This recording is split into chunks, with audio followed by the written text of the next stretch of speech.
Bonjour à toutes et à tous, bienvenue sur la chaîne. On se retrouve pour une critique d'un film que j'ai regardé hier soir. C'est le nouveau film de Jennifer Lawrence. Ça s'appelle Causeway et c'est en exclusivité sur Apple TV+.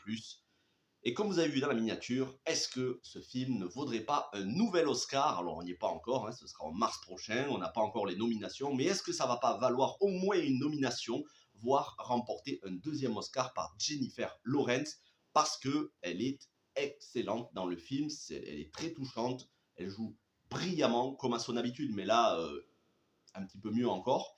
Je vais vous parler donc du synopsis, c'est une critique sans aucun spoilers, elle ne va pas durer très longtemps. C'est parti, le synopsis, on y suit Lindsay, qui est une militaire, une analyste de l'armée, qui a été blessée sur le front. Alors on ne sait pas exactement si c'est l'Irak ou l'Afghanistan, je ne me souviens plus, je crois que c'est l'Afghanistan. Elle a été blessée dans une explosion, mine antipersonnelle. Son véhicule a explosé, tous ses collègues autour d'elle militaires sont morts. Elle est la seule à avoir réchappé, mais avec un trauma crânien. Du coup, elle va être renvoyée au pays, chez elle, notamment en Louisiane, à la Nouvelle-Orléans. Ça va faire partie des points forts du film, le décor de la Nouvelle-Orléans. Et dans un premier temps, les premières semaines de son retour, les premiers mois, elle va être en rééducation dans une maison spécialisée pour rééducation qui est payée par ses soins, parce qu'aux États-Unis, les soins, c'est pas comme chez nous en France. Et puis quand elle va plus avoir l'argent, elle va repartir chez elle. Excusez-moi d'éternuer, je suis complètement à la ramasse, je suis malade. Donc, elle va retourner chez elle. Et là, en fait, elle se sent pas du tout bien chez elle, dans sa famille. On sent qu'avec sa mère, ça va pas. Elle a un frère qui est junkie en prison. Elle l'a pas revu depuis un bon moment. Elle va tout faire pour se remettre d'aplomb, trouver un job temporaire, tout ça pour pouvoir repartir le plus vite possible sur le terrain à l'armée, alors que tous ceux qu'elle rencontre, que ce soit sa mère ou d'autres personnes, lui demandent, même le docteur, pourquoi voulez-vous retourner à l'armée? Et en fait, ça cache un profond malaise chez elle, c'est tout simplement parce qu'elle veut fuir sa famille, elle veut fuir ses responsabilités familiales, elle veut fuir son passé. Mais dans son nouveau job, elle va rencontrer notamment un garagiste, en fait, parce que son pick-up va avoir un problème. Elle va rencontrer un garagiste qui est joué par Brian Tyree Henry. Je reviendrai sur le casting. Et elle va se lier d'amitié avec lui. Et lui aussi, c'est quelqu'un de brisé qui a perdu une jambe. Il a eu un accident et quelqu'un de sa famille est mort. Voilà, je ne peux pas vous en dire plus parce que c'est du sans spoilers, même si bon, il n'y a pas grand-chose non plus à spoiler. Le film dure 1 h 30. Et tous les deux, l'un au contact de l'autre, vont essayer de réparer leurs blessures, au-delà de la blessure physique, leurs blessures psychologiques et affectives. Voilà pour le synopsis du film.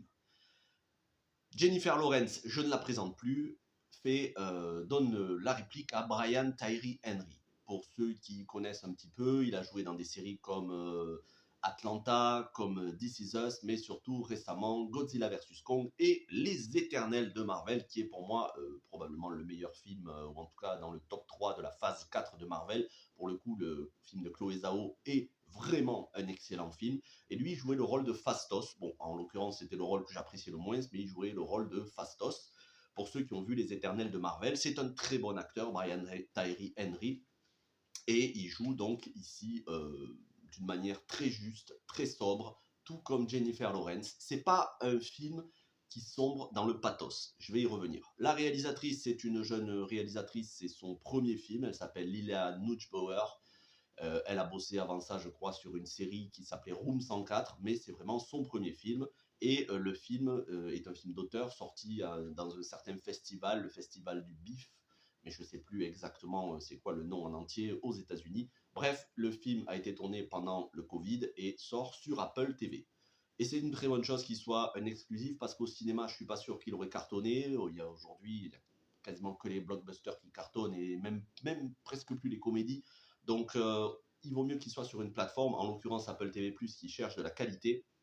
Et ce film-là, c'est un film de qualité. Parce que sur 1 h 30, alors le film, il n'y a pas de longueur, ça dure 1 h 30, même s'il y a quelques faiblesses, je vais y revenir, c'est une démonstration de force, du talent de Jennifer Lawrence en matière de sobriété et d'émotion. Là, on est sur l'émotion la plus brute. Jennifer Lawrence n'est pas maquillée pour le film. Et ça, c'est une très bonne chose. Moi, j'apprécie quand on voit enfin les acteurs et les actrices au naturel. Elle n'est pas maquillée du tout. Elle traverse des phases de dépression. Mais pour autant, c'est un film qui est résolument optimiste. Elle est très touchante dans son personnage, ce que le personnage a à raconter, notamment une scène vers la fin avec son frère qui est vraiment assez remuante. Euh, on sent le personnage, on sent le profond mal-être du personnage.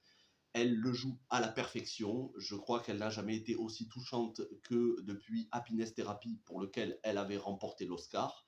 Alors, il y a beaucoup d'autres films où elle était excellente, bien évidemment. Elle a une filmographie quasi sans faille, hein, si ce n'est X-Men Dark Phoenix, et encore, moi j'ai bien aimé. Mais sinon, elle a une filmographie en béton armé. Jennifer Lawrence, c'est pas pour rien qu'elle a eu l'Oscar très jeune. Mais en tout cas, voilà, c'est le gros point fort. Et Brian Tyree Henry, à qui elle donne la réplique, lui aussi est excellent. Le duo fonctionne formidablement bien. À côté de ça, malheureusement, on a un scénario qui est un peu bâclé parce que c'est vraiment la relation entre les deux qui est dépourvue de tout artifice. Alors, on a de la musique jazz parce que ça se passe à la Nouvelle-Orléans, donc on voit les paysages, les routes un peu délabrées de la Nouvelle-Orléans, hein, qui s'est toujours pas remis de Katrina, l'ouragan Katrina. D'ailleurs, sur Apple TV+, il y a la série il faut que je termine pour vous en faire la critique, 5 Days at Memorial, qui se passe pendant l'ouragan Katrina. Donc, on sent que la Nouvelle-Orléans ne s'est jamais totalement remis au niveau des décors. Voilà, on sent les ravages de l'ouragan encore presque 20 ans après, et ça donne des paysages atypiques et cette ambiance, voilà, cette ambiance de la Nouvelle-Orléans avec le jazz. C'est vraiment très très bonne ambiance. Mais le film ne développe pas plus que ça les relations familiales, surtout vers la fin. On commence à développer les relations familiales et ça se termine de manière assez abrupte. Ça aurait mérité 20 minutes de plus de développement. Bon, c'est un film d'1 h 30, c'est assez vite regardé, mais c'est surtout pour le talent de Jennifer Lawrence qui donne la réplique à Brian Tyree Henry. Très joli film. La musique, c'est Alex Sommers qui fait la composition. Je ne connaissais pas ce compositeur, mais la musique est tout en sobriété, assez douce. Ça correspond bien au film. Et c'est un film qui fait du bien parce que c'est un film résolument positif.